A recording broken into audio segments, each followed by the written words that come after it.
তো আজকে আমরা দেখব কিভাবে নারকেল গাছ থেকে নারকেল পেড়ে নারকেলের জুস বের করে। তো চলো কন্টিনিউ করি, দেখতে শুরু করি ভিডিওটা। দেখো কীভাবে নারকেলটা পেড়ে নিলাম। তারপর আম নিয়ে আসলো দুটো। প্রথমে নারকেলটাকে ধুয়ে ফেললো, তারপর নারকেলটা ছাড়িয়ে নিচ্ছে। না, আমি ভিডিওতে রেটিং দিলাম না, আমি দেখবো না। ওই না সালা ভাগাম করে উঠে গেল নারকেল গাছে।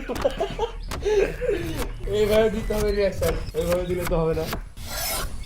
দেখো এবার আমটাকে কেটে আমের ভেতরে যে এটা মাছটা আছে সেটা তুলে মিক্সারে ভরে দিল। বাদাম, ঘ্যার ঘ্যার করে শিখে দিল। ওই যে নারকেলের রসটা দুধটা দিয়ে মিক্স করে দিল। একটা নিনজা টেকনিকের একটা জুস তৈরি হলো। জুসটা খাবে, কার কেমন টেস্ট লাগলো অবশ্যই বলবে, আর ভিডিওটা ভালো লাগলে অবশ্যই লাইক করবে।